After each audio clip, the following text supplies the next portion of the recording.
Hello, everyone, and welcome back. I'm Joe Chappelle, and you're listening to episode 52 of the OBGYN podcast. First, thank you, everyone, for being here, and thank you again for supporting us on the Patreon. It is really helping to keep the lights on here on the podcast, and if you're interested in supporting us, then please head over to the website at obgyn.fm and click on the support button. We really appreciate it. Well, today is the monthly checkup for February 2019, and we have 3 great topics and 2 great guests.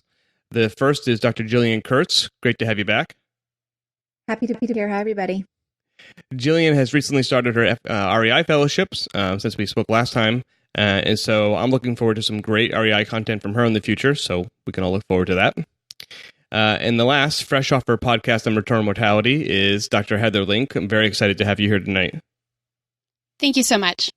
So I think we have 3 great topics tonight that kind of, run the gamut from GYN through abortion and then into OB. So I want to start with the withdrawal bleed, and this comes from the UK, who recently published new guidelines about the use of continuous OCPs as opposed to the traditional withdrawal bleed that we've had since Pincus in the 1950s. And they are really trying to say that extended cycle or continuous should be the norm. And I've got questions for the two of you in a minute, but just to go back and look at the history here, when Pincus first designed the oral contraceptive pill back in the 50s and started testing it in the 60s, what he was doing when he made the withdrawal bleed was really nothing physiologic nor medical. It was really about making it acceptable to the people who were going to be using it. Women were used to having a period every month, and he was afraid that if he got rid of that normal physiologic process, that women wouldn't accept the pill and wouldn't use it. I also think there was some play towards not just the women, but also the other governing bodies, both culturally and religiously in the world about that. He doesn't say that, but that's what I think. And that's just really stuck with us since then. And before we get into, this new change, I wanted to ask the two of you, why do you think that having that withdrawal bleed has stuck around so long when even from the very beginning it wasn't necessary? What do you think, Jillian? Well, I think, women have this misconception that if they're not bleeding, and that necessarily means that their lining is building up and that there's something inside of their uterus. I've heard a lot of women say that they don't feel clean if they're not having a period once a month, like it's a cleansing sort of process. And I think there's not enough education of women to let them know, if you're on OCPs, your lining in theory should be very thin and there's nothing building up. So nothing needs to be shed. So part of it, I think, is our fault for not educating women appropriately that, there isn't a buildup that needs to be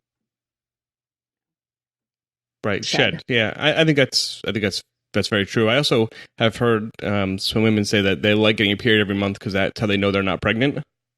Mm-hmm. It's like almost like they don't trust the pill, and that's fine, but they like it for that reason. I don't know, Heather, what are your thoughts? I agree. I think it's a lot of historical trends and the idea that you need to continue to have a period to keep that lining thin is a lot of what I've heard in my own practice when I've tried to talk to patients about either continuous OCPs or even something like the Mirena or Nexplanon that tends to decrease women's regularity of cycles. Yeah. So I think all 3 of us have had similar experiences. I think another reason that it's persisted this long comes down to money.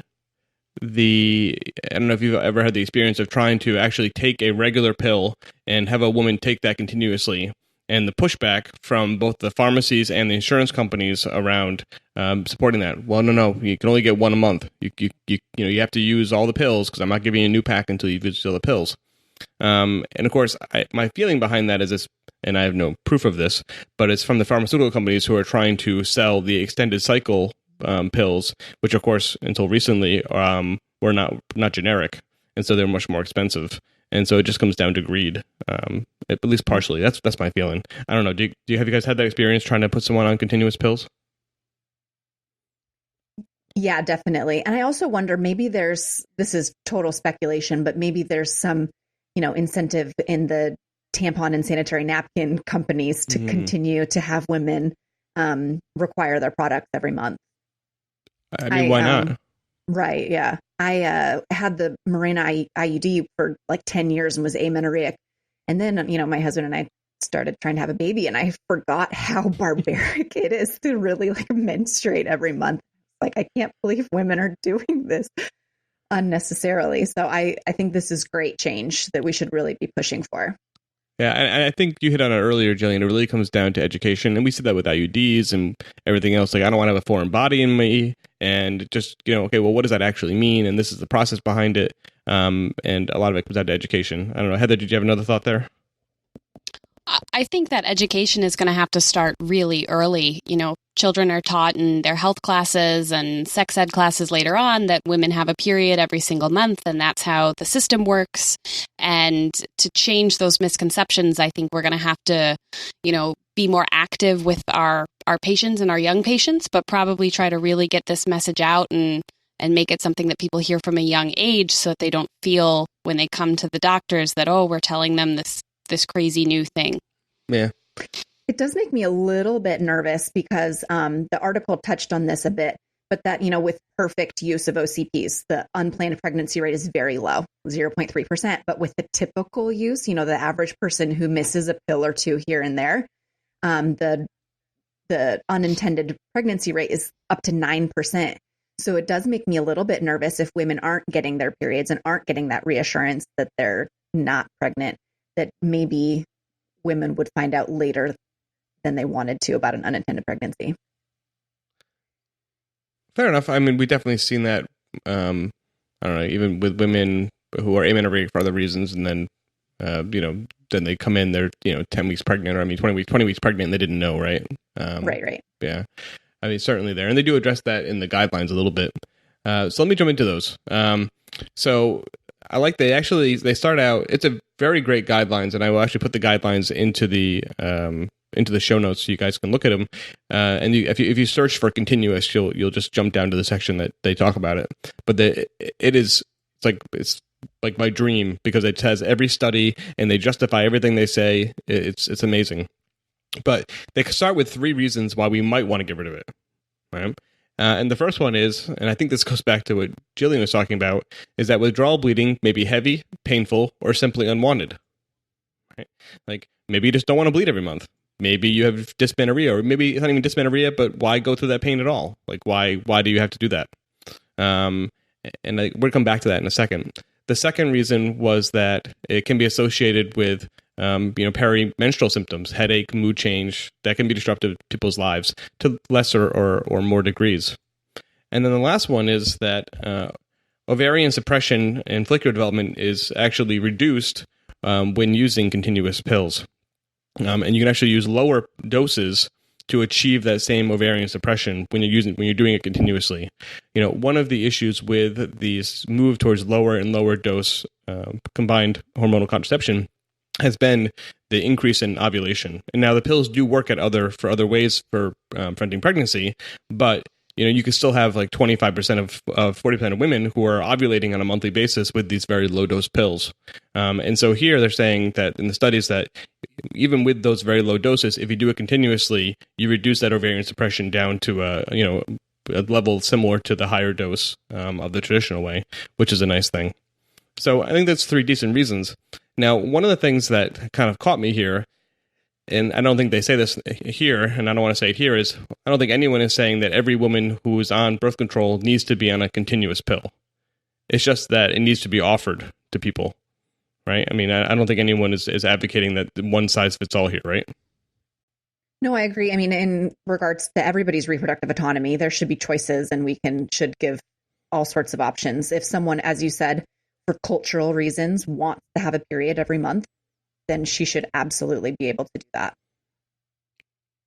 Right. It's providing women health care and birth control in a way that is that fits their lives, right? And I guess that's what we strive for. Mm. And I think that this guideline is just telling us that if we wanted to do that and offer it to our patients, it's okay. And here's the evidence to support doing that. And it's good. Now, one of the things I have seen with continuous pills, and again, maybe the two of you can speak to your experience, is you do see more breakthrough bleeding with the continuous pills, at least in the beginning, until you really get down to that very, very thin lining, which you'll get over several months of using continuous pills. So when you have someone who's on continuous pills and they have that breakthrough bleeding, how do you manage that? We'll start with Heather. I'm actually going to defer this because I don't see these patients anymore. That's cheap, Heather. That's cheap, but we'll take it. Jillian, what do you do? If it's just light spotting, usually, like you said, I'll just sort of provide reassurance that like it will get better with time. But you can add, estrogen, Right. increase the dose of estrogen if that's what they need. Yeah. I actually thought what was interesting is, again, back with our traditional, if you will, birth controls, the lower dose estrogen have been associated with more breakthrough bleeding. But in the continuous, they saw that over time went away. And so, again, that's another reason that we can, not a reason, but another thing we can offer the women when we're talking about this. So anyway, I'm going to put this into the show notes. I guess we don't have a whole lot more to say about it. But I like that we are challenging our strongly held convictions about how things are done. And I think one of the things that we have done in this podcast is try to do that. And a lot of things is how do we get where we are and why are we here? And this shows you that it may take 50 or 60 years, but maybe we can correct this historical wrong. All right. So the next topic I want to get to is actually the New York State changed their abortion law recently, and a couple other states did as well. But the New York State one has gotten the most press.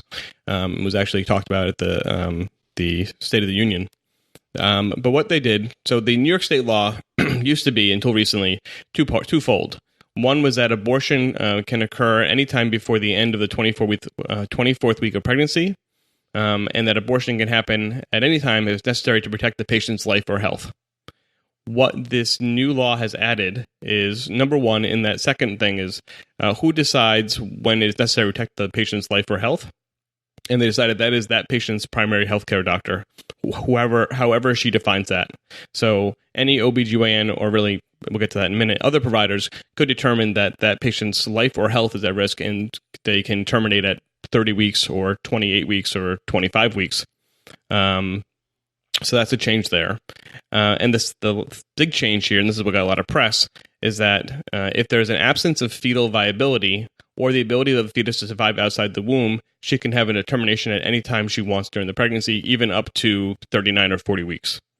And that has really gotten the most press. And the last thing, which doesn't really get talked about a lot, is that, at least now in New York State, MPs and PAs who are licensed and certified, and that's important, can now also provide these services to women who need them. All right, so there's a lot there, but I want to stop and talk about the doctor deciding and the fetal viability for term and kind of hear what your thoughts are. One of the things that I find particularly interesting about this change is that, at least for fetal viability, it's not necessarily a change in practice. And so in September of 2016, the New York State Attorney General, who was Eric Schneiderman at the time, put out a legal opinion clarifying that per the New York State Attorney General and their office, fetal viability would be considered an exception to the statute at the time, which had limitations up to 24 weeks. And while that was perhaps less known, I think for those of us who provide healthcare to high-risk women and who are the people who take care of these moms and provide these services, that was a distinct change in practice. And so I can speak only for the institutions either that I've worked at or, patients I've taken care of, but I know that practice after September 9th of 2016 did change to allow terminations if there were viability issues after 24 weeks. And so I feel like this law kind of, one of the quote unquote changes is really just putting into legal code the practice that's already been ongoing within the state. Well, I think that's definitely important context. I knew you were the right person to ask. And then one of the things they put into the doctor part of it, or healthcare provider deciding the patient's life or health, is that it also can mean other things other than their, say, kidney health or whatever else. It could also mean their mental health. And I have never seen a termination performed for that. I mean, I think it's nice to have that ability to do so if needed, but I wanted to know what your experience was, Heather. So I have not personally cared for a patient who had a termination after 24 weeks performed for their mental health, but I do know of providers who have cared for patients like that. And it's typically, the circumstances that come immediately to mind are just, terribly sad, like 11-year-olds with, terrible histories into how their pregnancy occurred, obtaining a termination after 24 weeks. Sure. I think what you get into a lot in the paper I'm going to put in is from the New Yorker, but what they were basically saying is that when you get into these cases above 24 weeks, every single one of them is complex and nuanced and mostly heartbreaking. And, it's easy to take that line of, we're going to do a termination at 38 weeks and say that's terrible, what's wrong with you? But if you actually get down into that person's life, I think that most people will be sympathetic to what is going on. But we lose that nuance when we just have a talking point on CNN or Fox News. Jillian, what are your thoughts? No, I agree. I think that the way that it's projected in the news, it's as if these women just changed their mind about wanting to be pregnant and are electing to terminate their pregnancy just, on a whim. And that's, as you mentioned, just really not the case. Yeah. I think that the article sort of discusses that this should be considered a medical procedure. And like any other medical procedure, whether or not it's appropriate and medically safe should be determined between the patient and the provider. And I like that point. Yeah, I agree. One of my concerns, so this is probably going to be a little controversial, but when I saw this first headline, and actually I didn't know the context there, Heather, so that was nice to know that really it's just codifying something that was already going on. Mm-hmm. But when I saw this, I said, this is definitely a good thing. At the same time, it's probably going to be used against women's health and particularly abortion rights in this country. Like, these laws are going to be used as a flashpoint to get people to try to overturn Roe v. Wade. And so I was conflicted about this because I was like, on one point, it's a good thing, it's good protection for women. On the other hand, the unintended consequences may actually reverse women's health across the country. And so I was a little conflicted about having a law like this passed. I don't know. Did you guys conflicted at all? Did you think that at all, or am I off base? What do you think, Heather? I'm not conflicted about the law passing because I think that it's important to codify the practices that are going on, as well as should a new state attorney general come in, if things were to change, that can be very disruptive. And perhaps not all institutions in the state felt comfortable offering these services without the law being changed. I do have significant concerns that we are losing the narrative and we are letting this topic kind of be taken over by people who don't see the nuance, only have one particular mindset, that we're seeing lots of headlines about, doctors can now just, terminate a pregnancy at 38 weeks just because a woman doesn't want it anymore. And that is kind of taking over social media, and that we as physicians and advocates aren't doing enough to really push back on that. We've all seen how social media can really disrupt a topic or a setting and the facts. And I don't know that we're doing enough when my news feed is filled with things that are just erroneous, but very inflammatory. I mean, I think, like you said, a lot of people are jumping on board on this issue and aren't necessarily fully aware of the medical facts behind it. So it's been popularized. I am biased because I'm from Portland, Oregon originally. So a large percentage of my social media newsfeed is populated from people who are extremely liberal. And as we know, Oregon has affirmed abortion as a constitutional right in their constitution. So I'm biased because I know a lot of people who have been very supportive. And I know that's not necessarily true around the country. Fair enough. I mean, I think that I agree with you, Heather. I agree with both of you. And I think what I was going back to earlier is that the only way to really combat that is to have these women's stories publicized And of course, if you're the woman who wants to do that, like who wants to put themselves up to that kind of scrutiny? And so obviously I'm not going to ask anybody to do that and certainly not going to demand it. But I think the only way we can combat the kind of misconceptions that go on with this, and many times I would say willful misconceptions, are actual people's stories, because we as humans are really good at vilifying people or things in the abstract, but we're very also very good at being sympathetic and empathetic to people in the particular, in the specific. And so if you actually get real people talking about what happened to them and why they did things, I feel like the people in the middle are going to, be more sympathetic to that. I mean, the people on the edge, they're already on the edge and they're not going to come back. They've already decided their minds. But I think it's the only way we're going to do this is with making it human and making it mean something to people. But I don't know how we do that. So that was uplifting. I mean, there's a lot in that topic that we could probably talk for 2 hours about, and not make any conclusions except that it's important and we need to keep talking about it. But I don't know. It struck me, and so I wanted to make sure we brought it up and discussed it here. So thank you, Tuva, for that. That's always a difficult conversation. The last topic today this is more of a topic I think is something we're going to be discussing on the podcast for probably years to come, because as we've discussed previously, there is a sea change going on in obstetrical care in this country, where the previous model of a private practice or even a faculty practice, where you see the same handful of providers, they do your delivery, they see you postpartum, they see you for your annuals going on, you get pregnant again, whatever, that's going away. And we are getting more and more hospitalists who are running labor and deliveries, and we're segmenting the perinatal care, if you will. So the antenatal care is happening in one place, the labor and delivery, whatever complications are happening in a different place with different providers, even though they may be technically affiliated, and then you go back and you finish up with whoever was running your prenatal care, if you're lucky.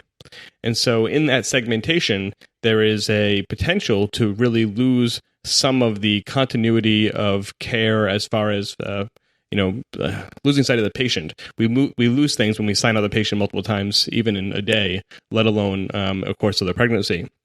And so there was a paper or an article, I believe it was in OBGYN News, and it was, to be fair, it was written by the head of the OBGYN Hospital Society, so you have to keep that in mind. They're a little biased.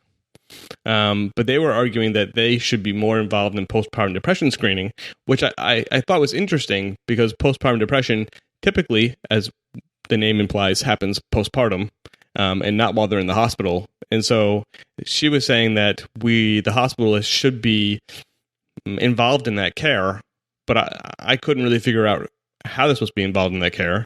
And she doesn't really say in the article, but I almost feel like she's trying to justify the place of the hospitalists inside this OB model. So I don't know. I just talked for a while and I basically said nothing. So Jillian, what do you think? I mean, I'm a little bit skeptical that they would be able to, pick up on someone who was starting to develop signs of postpartum depression. They only see him for 48 hours after delivery.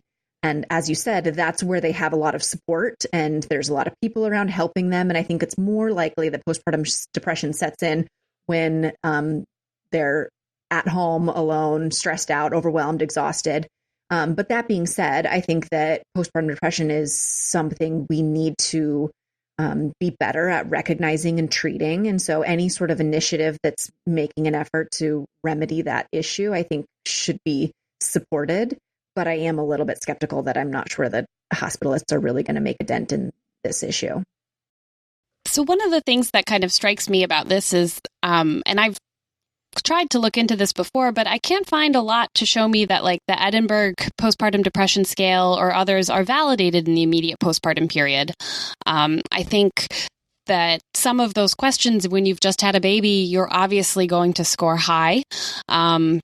In preparation for kind of our talk, I did like a very quick lit review, and there's not a ton of data looking at it. It's certainly not in like a U.S. population that I could find, but there's something out of Lebanon that suggests that a score of greater than 9 on postpartum day 2 does correlate with a higher score at day 30, but obviously there was a lot of lack of follow-up in that. I agree that I don't know what role they're going to play long term. I think this is a very interesting, at least potential avenue for research, to see that if we even have a tool that can assess whether someone's depressed in the immediate postpartum period and how well that correlates to later. But I think there are going to be barriers to delivering this model of care given how we typically assess women for postpartum depression today. I think you said it very well there. There is the hospitalist role is a real one, because labor and delivery is a different beast than prenatal care or postpartum care. There's a lot more emergencies. There's depending on what hospital you're working at a tertiary care hospital, you can have cardiac emergencies, you can have pulmonary emergencies, all sorts of things in labor and delivery that are really specialized care. And so I'm not trying to argue that hospitalists don't have a space, but I'm also not trying to say that hospitalists, the rise of the hospitalists doesn't present challenges to us in providing good prenatal and postnatal care to women. But I don't know that postpartum depression screening was the right way to make that case or to make a case for them. I just thought it was odd. Going back to what you were saying, part of being I was in private practice for a while. Like, I knew my patients, and so I delivered them. If I saw them postpartum day 2, and I said, you don't look so good. Like, how are you feeling? What's going on here? Oh, I haven't slept for 48 hours and blah. Okay, that's fine. But, if you still feel that way, next couple of days, then call the office and let us know. But if I'm a hospitalist, I've never seen that lady before. Like, I have no idea what her baseline is. I don't know what she's supposed to sound like or talk like. And so we definitely lose some of that in there as well. I agree. I think there are some people who just are visibly detached and, clearly aren't bonding with the baby. And those can be, red flags. And we should absolutely set them up with close follow-up. I think that's something the hospitalist could recognize. I think you're right. I think in extremes, I think that anybody could recognize that. Not anybody. Most people can recognize that extreme, psychological response. But it's really the people in the middle that get lost. Right. I saw a patient the other day who delivered maybe 2 years ago, and we were just having a discussion. She's talking about getting pregnant again, and she wasn't feeling well. I sent her to see a psychologist. She came back and was like, you know what? I think I had postpartum depression, but I didn't know what to call it. And I didn't talk about it with anybody. And so I didn't, until I actually went to talk to somebody and realized that, I had postpartum depression that led itself into a, maybe probably at least a minor depressive episode that has been going on for 2 years that I just never recognized. And I think those are the women that get missed the most. And those are the women that need to be found. Agreed. Yeah. The one area of this that I will say that may be a role for the OB hospitalists is there is definitely association between OB trauma, and you can define that however you want, but OB trauma and postpartum depression. And that is where the hospitalist is there for that event and can say, okay, this person is at risk for developing postpartum depression, even if she doesn't have any other risk factors. And we need to get them resources now before they even leave the hospital because they went through something that's traumatic. And I think we could do that, and they're in a role. And it's not just them, though. That's also a hospital base, and all the other resources have to go with that. But that's the only thing I can think of. Good point. I like the focus on depression, at least. I think at least starting a conversation and moving people's attention towards that, as we continue to work on maternal health in the U.S. and figure out why women are ill and not doing well. If you look at kind of long-term causes of maternal death in our states after the first 6 weeks, suicide and homicide are usually leading causes. And so I think directing the narrative towards providing more resources for that can be, or at least looking more into this, can be helpful for women in general, even if maybe the model proposed in the hospital isn't the most ideal one long term. It's at least starting a conversation that's important for people to have. Going back to the beginning of our conversation tonight, education, right? Yeah, exactly. Yeah, we're getting off topic a little bit here, but you talking about homicide, suicide, and a lot of that is social situations and social stressors that oftentimes have nothing necessarily. No, it's not true. Once you have a kid, everything has to do with having a kid. But those exist outside of having a child. They're just exacerbated by having a child. Is one of the things the Edinburgh score does not do is it doesn't really assess any of those social stressors. And so then we're counting on then referring those people out to somebody else who is hopefully going to evaluate for that. But I can tell you, at least where we are, we've had a real hard time trying to find people who would especially take Medicaid patients. And those are the people who usually are the highest risk anyway. It's almost like, do we need another tool besides the Edinburgh that we can use to screen for those social stressors that we know are going to cause issues? Maybe we do. I don't know. Well, you gave me an idea for research. All right, so I think those are 3 great topics. We kept it a little tight tonight, which is good. We didn't ramble. Well, you guys didn't ramble too much. I rambled a little bit. Any closing thoughts on any of the 3 topics talked about tonight? Any major points that you want to reiterate? I would probably just encourage everybody that if they're seeing misconceptions or things about the changing abortion laws that are incorrect, to try to educate those around them and make sure that we're getting the important information out there. I think that's a very important point. Well, I want to say thank you to Jillian and Heather for joining me tonight. Very, in some cases, weighty conversations, and I really appreciate both your input and time. Thanks for having us. Thank you so much. All right, so thank you, everyone. This is episode 52. We'll be back either next week or the week after with a new episode. So until then, thanks for listening.